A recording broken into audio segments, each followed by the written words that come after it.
Two men will tell you they are being honest about life, and both will be lying, but only one of them knows it. The first man says, I am being sensible. I keep my expectations low, so I am never disappointed. I live within my means. This is wisdom. The second man, standing in the very same world, breathing the very same air, says, I intend to live in abundance, and I intend to begin now. The crowd will call the first man reasonable, and the second a fool. I tell you tonight that both men are speaking the truth, but only about themselves. Neither is describing the world. Each is describing the verdict he has quietly passed upon his own life. And that verdict, that single inner sentence a man hands down upon himself, is the only thing standing between him and everything his heart desires. You clicked because something in you already suspects it. You were made for more. Not more as a flatterer means it to sell you comfort, but more as a plain fact of your construction. And the reason you are not living it is not the economy, not your birth, not your luck. It is a sentence you passed upon yourself in a prison that has no walls. Stay with me and I will walk you out of it, principle by principle, law by law. Part 1. The prison with no walls I. Want you to understand what I mean by living small? Because most men mistake it for a virtue. They dress it up in humble clothing and call it modesty. They call it being realistic. But I have spent a lifetime studying the men who accumulate riches and the men who do not. And I tell you that what passes for modesty in most lives is nothing more nobly named than poverty consciousness. And poverty consciousness will voluntarily seize the mind that is not deliberately occupied with the consciousness of abundance. It does not knock. It does not ask permission. It moves into any mind left vacant the way weeds take a field no one has planted. Now hear the thing that ought to trouble your sleep. We live in a world of overabundance of everything the heart could desire. There is more than enough. There has always been more than enough. And there is nothing whatsoever standing between you and your desires excepting the lack of a definite purpose. Read that again in your own mind before you protest it. Real quick, I just want to speak from the heart for a second. Thank you. I mean it. You showing up here over and over is the reason I get to do what I love. And I never want that to become something I take for granted. Whether life is treating you kindly right now or you're going through one of the harder chapters, I'm just really glad you're here with me. We found each other for a reason. And I don't say that lightly. By the way, if that free sheet's still sitting there undownloaded, grab it now. I made it because I think it can genuinely help you. No rush. Mostly I just want to say I'm grateful you're here. Not lack of money. Money is a result, not lack of chance. Chance favors the prepared mind and ignores the drifting one. The one thing standing between the small life and the abundant life is a definite purpose held with such heat that it drives a man to act. The fear that keeps you small has a name, and I will name it because the first step in killing an enemy is finding out where and how you acquired him. It is the fear of poverty. And of all the 6 ghosts of fear that haunt the human race, it is the most destructive and the most difficult to master. I do not say this lightly. This fear paralyzes the faculty of reason. It destroys the imagination. It kills off self-reliance, undermines enthusiasm, discourages initiative, and encourages a man to put off until tomorrow the decision that would have freed him today. It turns the willpower into nothingness. It beclouds the memory and invites failure in every conceivable form. And it does all of this in a world overflowing with abundance, which means the fear is not caused by scarcity outside a man. It is manufactured inside him and then projected onto a world that never asked him to be poor. So here is what I intend to do in the hour we have together. I am not going to inspire you and leave you where you sat. Inspiration that fades by morning is a cruelty dressed as a kindness. Instead, I'm going to walk you out principle by principle, law by law, out of the prison you built and locked from the inside. I am going to show you the man who refused to stay small and exactly how he did it. I am going to show you why your mind is already a magnet and why it is already aimed. I am going to hand you the definite steps. The same steps that men who began in poverty with little schooling and no influence used to bargain with life on their own terms. But understand this before we take the first step. Nothing I give you will lift a single ounce of weight off your life unless you accept one hard fact. This responsibility is yours. No alibi will save you. And the acceptance calls for but one thing. Incidentally, the only thing you can control, and that is a state of mind. A state of mind is something that a man assumes. It cannot be purchased. It must be created. Let us create it. Part 2. The man who refused to stay small. Let me tell you about a young man who had nothing. He had no money to speak of. His schooling was meager. He had no family name that opened doors and no fortune waiting behind him. By every measure the world uses to size a man up and file him away, he was ordinary. The kind of young man who would be expected to take whatever position he could find, be grateful for it, and spend the rest of his days living carefully within the small circle that circumstance had drawn around him. But this young man had made a decision that the world did not know about because it lived entirely inside his own mind. He had decided that he was going to go into business with the greatest inventor of the age, not work for him, not sweep his floors, and hope to be noticed. Go into business with him as his partner. Now, understand how absurd this would have sounded to any reasonable person. He had never met the man. He had nothing to offer that the inventor could not have bought 100 times over. He did not even have the train fare to arrive in dignity, and by some accounts he came in on a freight car, looking every inch that he appeared to be, and nothing like the partner he had already decided to become. And when he stood at last before the great inventor, he did not ask for a job. He announced that he had come to go into business with him. The inventor said later that the young man did not look like much, but that there was something in the way he stood there, something in the set of his purpose that said this was a man who had made up his mind and would stand by his decision until he got what he came for or died in the attempt. His name was Edwin C. Barnes. The inventor was Thomas A. Edison. And though Barnes did not get his partnership that day, he was given a menial position, a humble start, and he took it. He never once in his own mind surrendered the decision. He held the image of himself as Edison's business associate through months when there was no evidence for it, until at last opportunity arrived in a form no one else in that laboratory wanted, and Barnes seized it and became exactly what he had decided to become. He thought his way into partnership with Edison, not by wishing, but by holding a definite aim with such intensity that he arranged his whole life around it, as though it were already accomplished.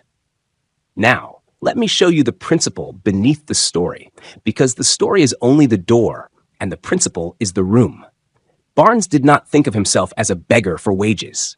That is the entire matter in one sentence. The small man arrives at life's door with his hat in his hand asking, "Please, is there anything for me? I will take whatever you have." And life, which is a shrewd trader, gives the man exactly what he asks for, which is whatever is left over, whatever no one else wanted, the scraps.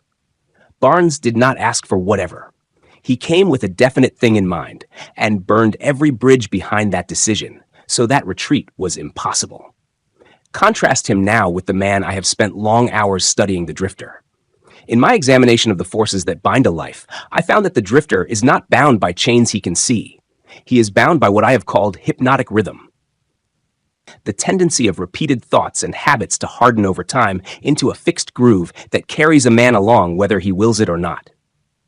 The drifter accepts whatever life hands him because he has never decided what he wants. He lets others do his thinking. He allows circumstance to make his choices, and then he calls the result his fate. He is not a wicked man, mind you. He is often a kind man, a pleasant man, a man everyone likes. But he is small, and he will die small, because he never once in his life said this. This exact thing is what I have come for, and closed the door on every other possibility. Here, then, is the application, and I want you to take it and use it before this hour is through. The small life is a life of wishing. Wishing is the drifter's substitute for deciding, and it accomplishes precisely nothing because riches do not respond to wishes. They respond only to definite plans backed by definite desire held with persistence.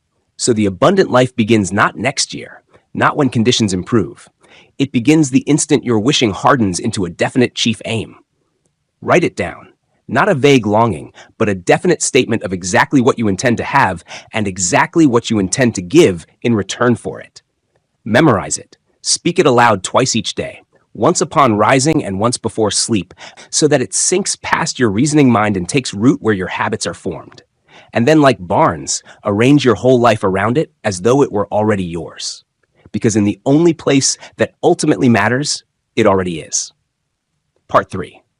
The mind is a magnet. You are already aiming. I'm going to tell you something now that most men refuse to hear because it takes the comfortable roof of excuse off their heads and leaves them standing exposed in the weather of their own responsibility. Your mind is a magnet. It is magnetized at every hour of every day by the thoughts you permit to dominate it and by means with which no man is fully familiar. These magnetized thoughts attract to you the people, the circumstances, and the forces of life that harmonize with their nature. This is not a pleasant theory I invented to sell hope. It is the working principle behind every fortune I have studied and every failure I have watched a man walk into with his eyes open.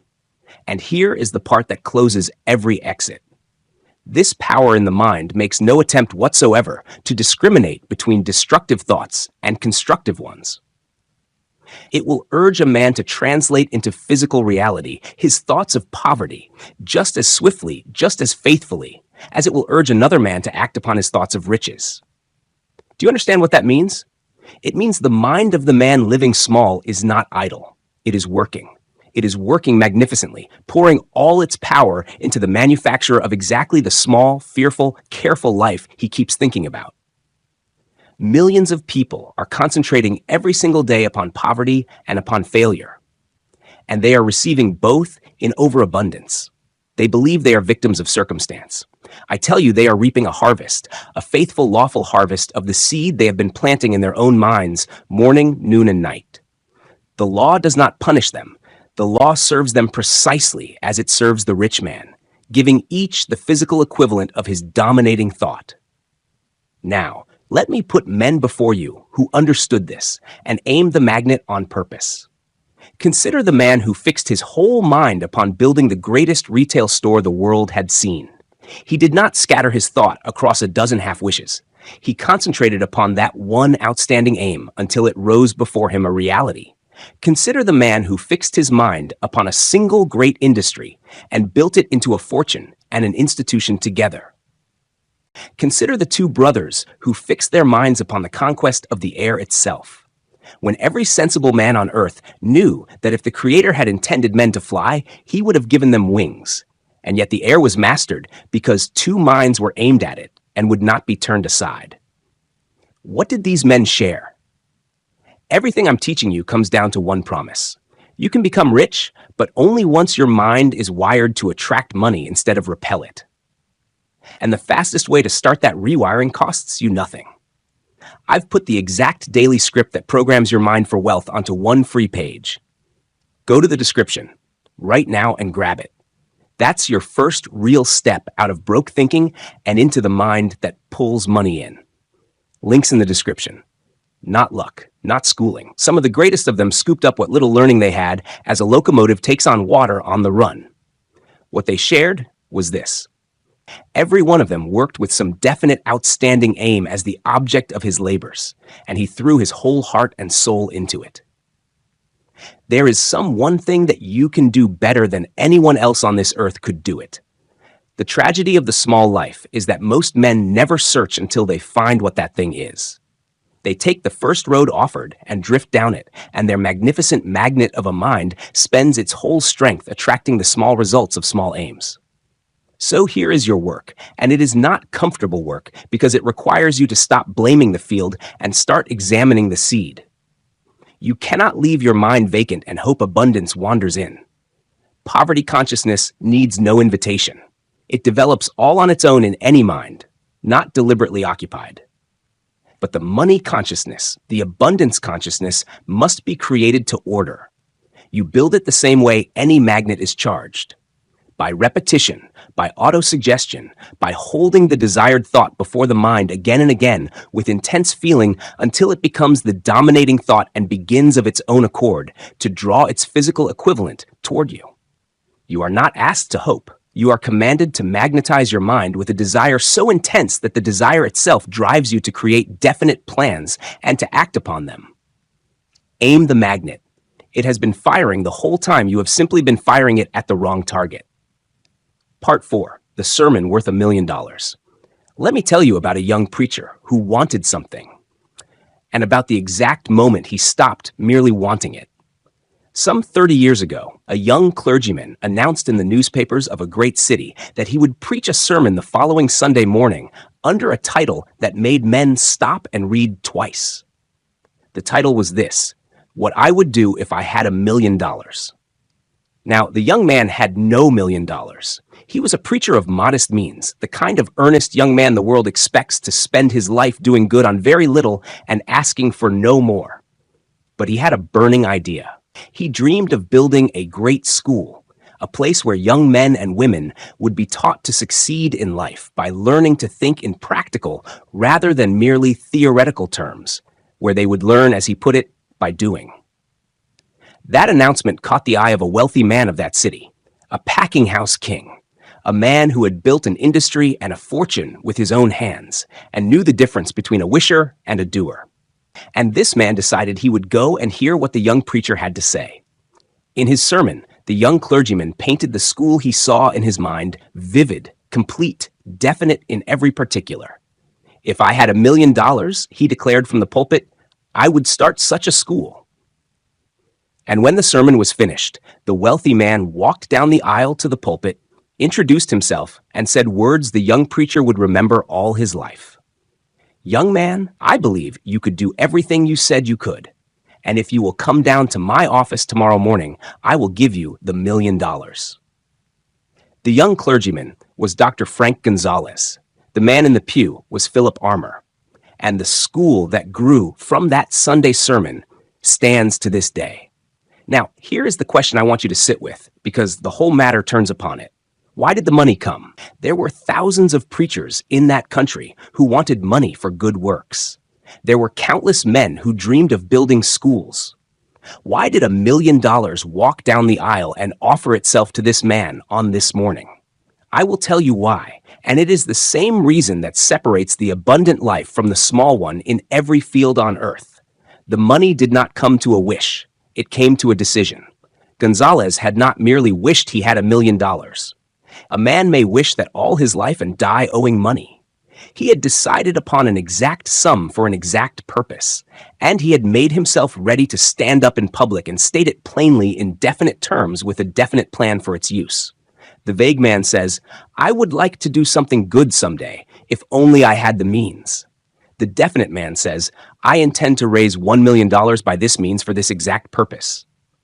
And he holds that intention until it becomes so real in his own mind that it becomes real in the minds of others.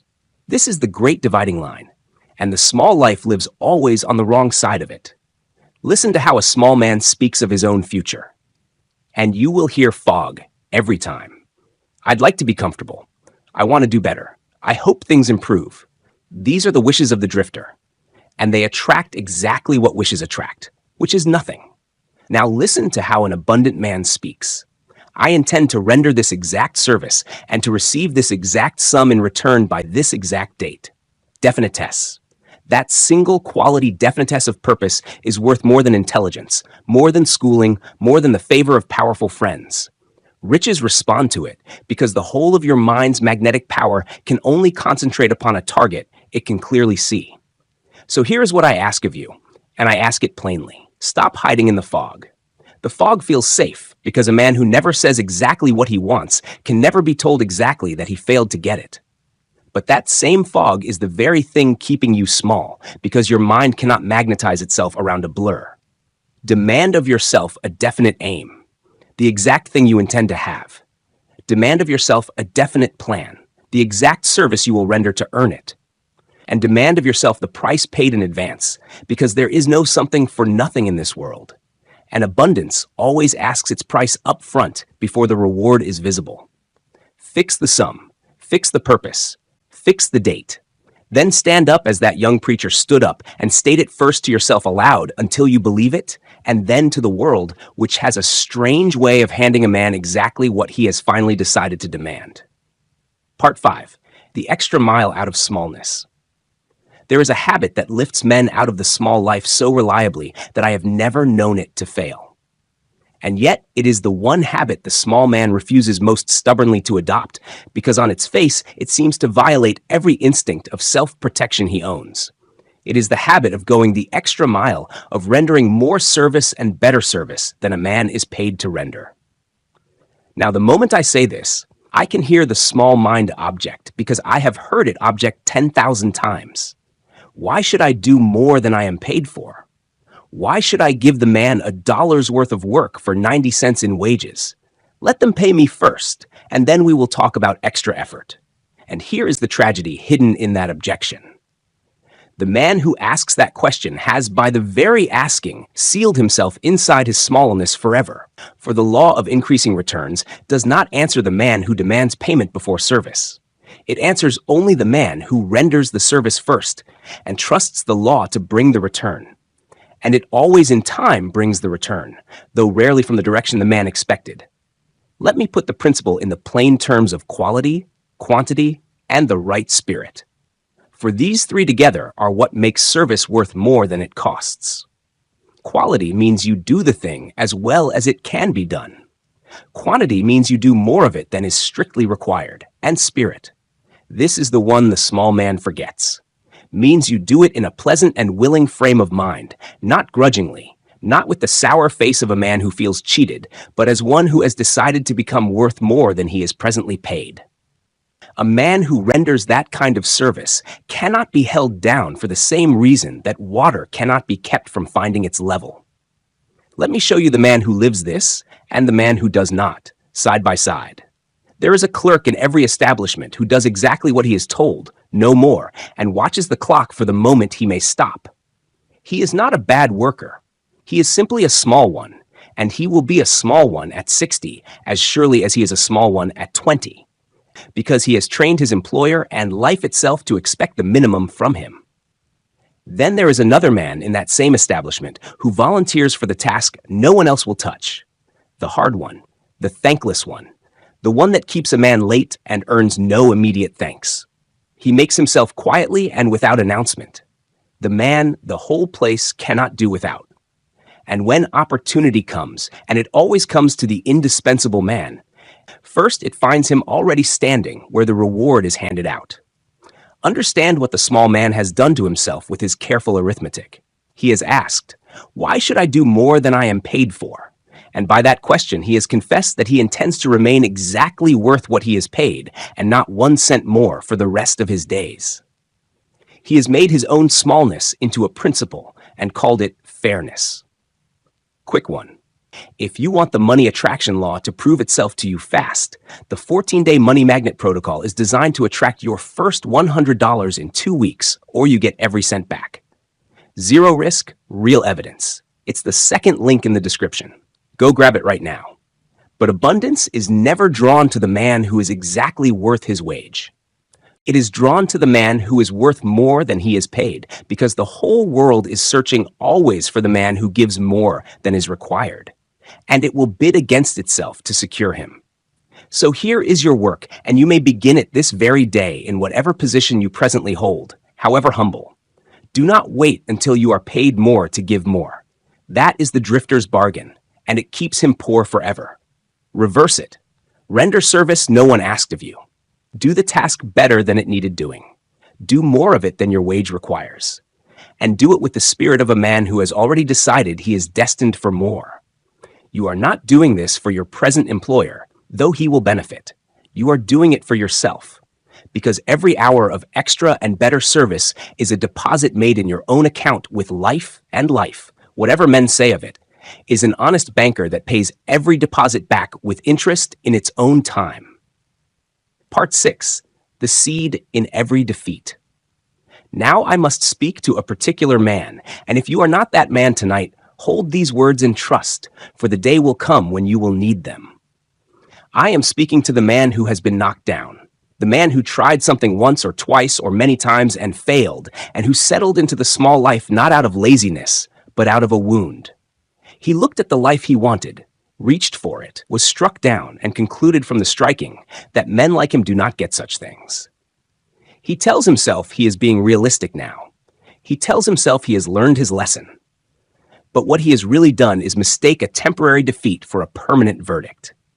And on the strength of that mistake, he has sentenced himself to live small among the ashes of a fire he was 3 feet from striking gold beneath. Let me tell you about a man who dug for gold. During the great fever for gold, a man staked a claim and dug, and after long labor, he struck the shining vein and knew he had found his fortune. He needed machinery to bring the ore up, so he covered the find, went home, raised the money among his relatives and neighbors, bought the equipment, and returned to take his riches out of the earth. And for a time, the ore came up rich. Then abruptly the vein vanished. They drilled on in desperation, chasing it, and found nothing. At last, beaten, the man quit. He sold his machinery to a junk dealer for a few dollars and went home in defeat. But the junk dealer was a thoughtful man, and before he touched a thing, he called in a mining engineer to examine the mine. And the engineer, after his calculations, said that the first man had failed for one reason only. He did not know the ways of these veins, and he had stopped drilling just 3 feet from where the gold began again. 3T. The junk dealer took millions from that mine, 3 feet from the exact spot where a discouraged man had said it is no use, and walked away. Now the man who quit, a man named Darby, might have spent his whole life in that defeat, small and bitter, telling the story as proof that fortune had cheated him, but he did not. He drew from that most costly lesson a truth that made him rich in another field entirely. He had quit 3 feet from gold once, and he resolved that he would never again quit, merely because a man told him no, or because the vein of his effort seemed for the moment to have run out. He carried that resolve into a new business and built a fortune upon it, and so the defeat that might have kept him small became the very seed of his abundance.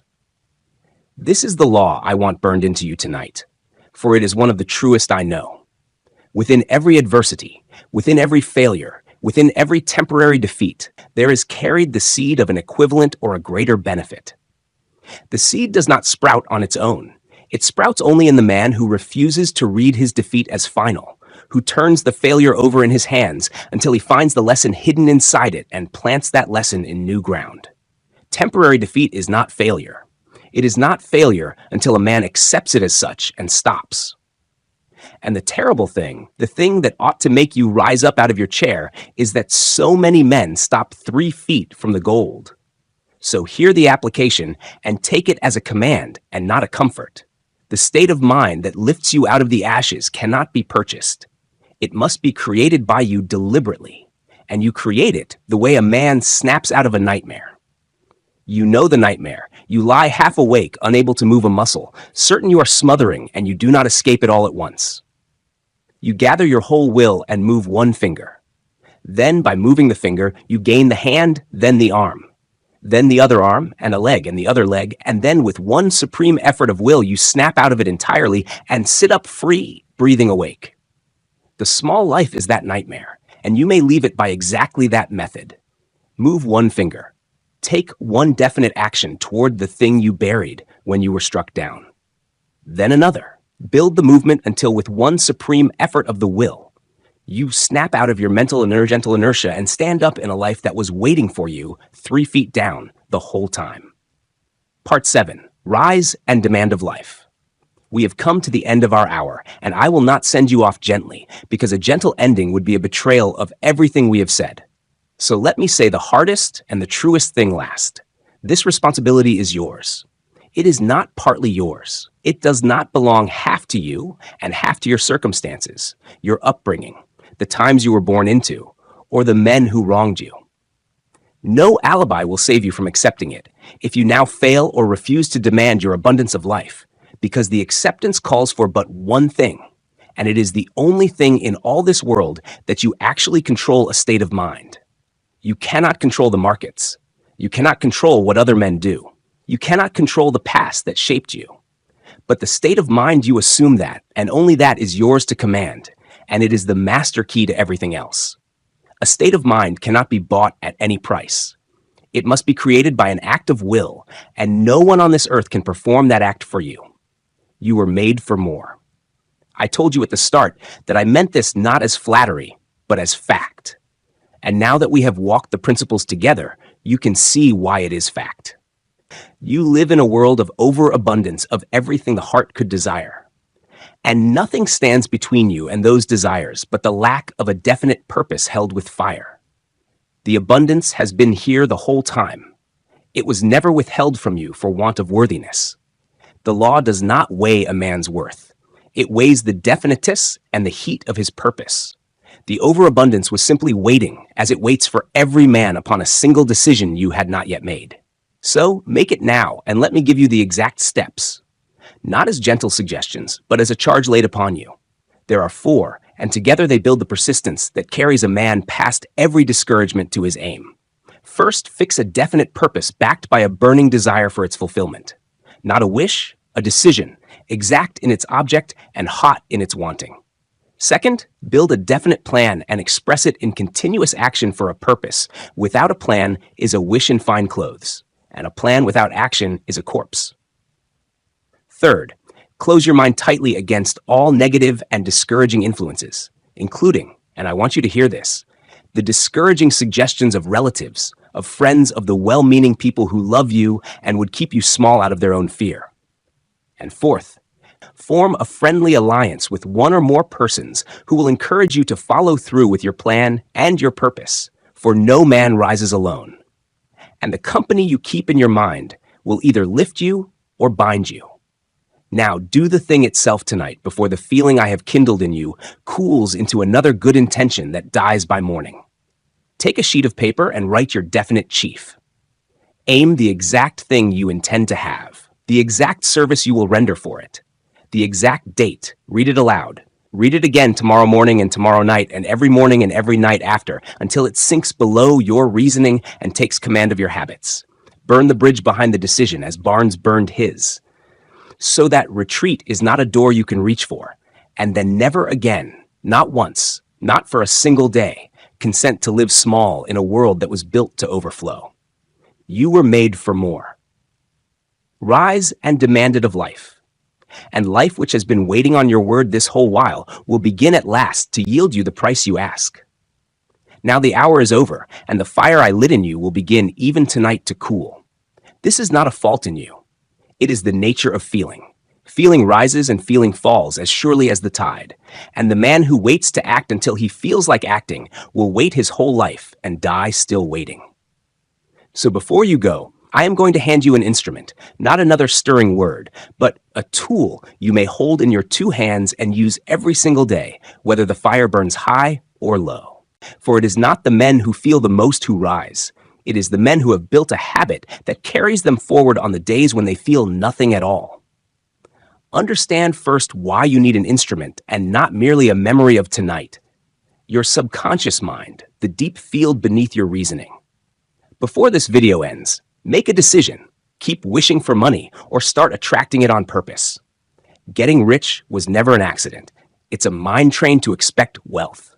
I've made the first step free for you. 1 page that reprograms your money mind.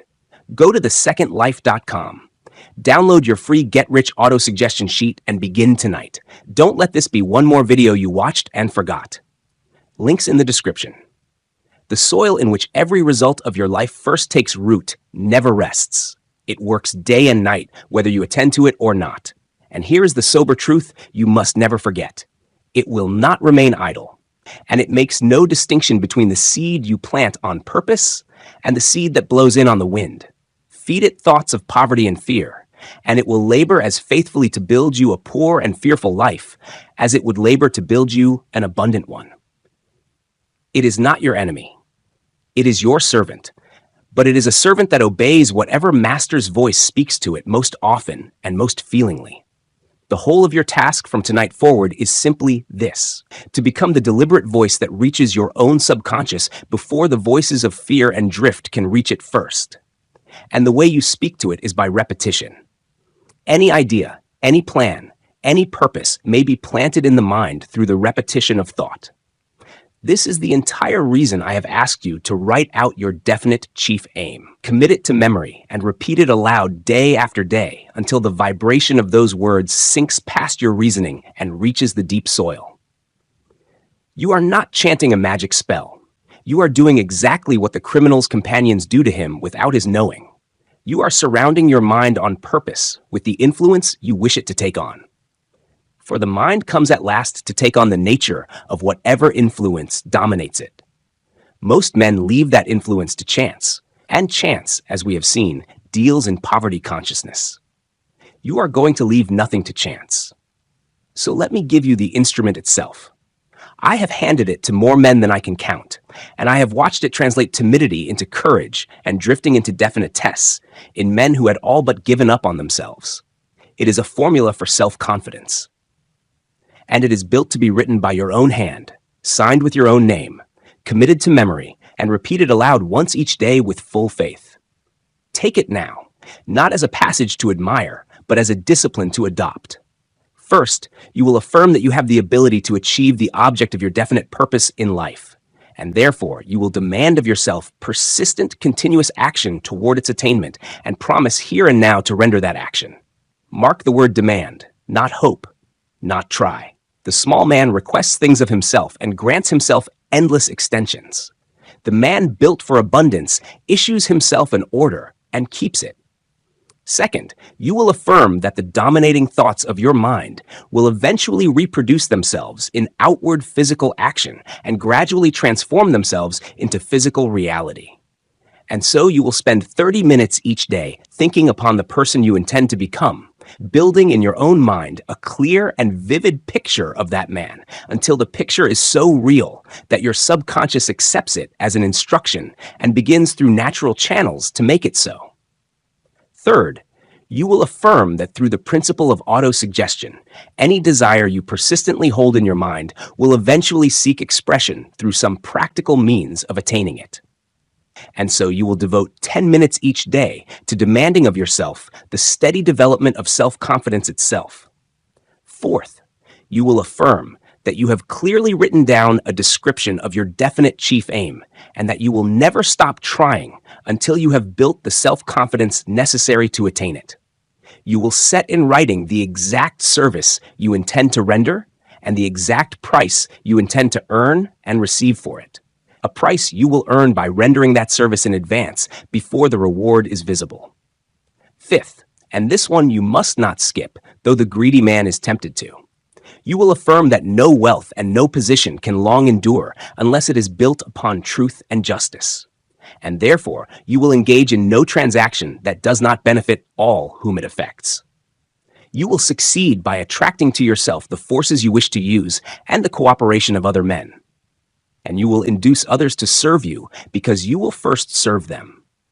You will eliminate hatred, envy, jealousy, selfishness, and cynicism by developing a genuine goodwill toward all men, because you know now that a negative attitude toward others can never bring you success, and that you will cause others to believe in you only because you have first chosen to believe in them and in yourself. Then you will sign your name to it, and you will repeat it aloud once each day with full faith that it will gradually influence your entire life until you become a self-reliant and successful worker in your chosen field. Now, I know the objection rising in the reasoning man because it rose in me once. He says these are only words. How can the mere speaking of words change the iron facts of a man's life? And I answer him honestly. Behind this formula lies a law of nature that no man has yet fully explained. The learned men have named it autosuggestion, and let it go at that. The name is of little importance. The one thing about which there is no uncertainty whatsoever is this. It works. It works for the glory of the man who uses it constructively. And if he is careless, it works with the very same power to destroy him. For those who go down into poverty and misery do so in the great majority by the negative application of this same law, feeding the subconscious all day long. The language of fear and lack, and then wondering at the harvest. You are simply going to seize the instrument they let seize them and turn it deliberately toward abundance. But hear me clearly on one final matter, for it is the point where most men shipwreck their hopes. You do not speak your formula and then sit down to wait for infinite intelligence to deliver your abundance to your door like a parcel. That is not how the law operates. And any man who tells you otherwise is selling you a fairy tale that will leave you poorer than he found you. Infinite intelligence will not build your house and hand you the key. it will open to you the way by which you may build your own. It will not command your banker to place a sum to your credit because you asked your subconscious for it. It will open to you the way by which you may earn that sum and place it there yourself. Do not rely upon miracles. Rely upon the power of infinite intelligence to guide you through natural channels, through natural laws, one step at a time toward the object of your definite aim. Do not expect it to bring the thing to you. Expect it to direct you toward it. And this is why the formula and the extra mile and the definite plan all belong to one single piece of machinery and not to three. You speak your aim to your subconscious each morning. It goes to work day and night, drawing to you the ideas, the people, and the opportunities that harmonize with that aim. And when the first opportunity is made plain to you, often a small one, often not the whole road, but only the first step of it, you take that step at once without hesitation. Then the second is shown to you, and you take that, then the third. The way does not usually open all at once from where you stand to where you are going. It opens one step at a time, and it opens only to the man who is already moving, already rendering his service in advance, already acting with full faith and confidence that the natural means of attainment will be provided at the proper time and in a suitable manner. So this is the whole of it laid out plainly, and I will not dress it up further. Tonight before you sleep, write your definite chief aim in your own hand, beneath it. Copy this formula and sign your name to it as a man signs a contract he intends to honor. Tomorrow at first light, read it aloud. Spend your 30 minutes seeing the man you intend to become until you can see him plainly. Spend your 10 minutes demanding your own self-confidence into being.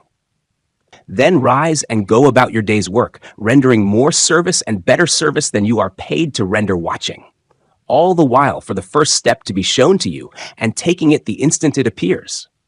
Do this tomorrow, then do it the day after, when the fire has gone cold and you feel nothing and would rather not, especially then. For the man you are becoming is not built in the hour of feeling. He is built in the gray mornings when feeling is absent, and you keep the promise to yourself anyway. That is the whole secret of the men who rose out of smallness while their neighbors stayed behind. They did not feel more. They did not begin with more. They simply took a definite instrument into their hands and used it every single day until the small life could no longer hold them. You were made for more. You now hold the tool that proves it. Pick it up in the morning and never again set it down. Let me make you an offer the old teachers never could. For the price of lunch, I'll walk you through 14 days of the exact autosuggestion ritual. A daily money decree, the identity work, all of it to pull your first unexpected $100 into your life. And that 100 isn't the point. It's the proof these teachings actually work. If nothing shows up, you pay nothing. That's the 14-day money magnet protocol. Test this law on your own life. Go to the second link in the description.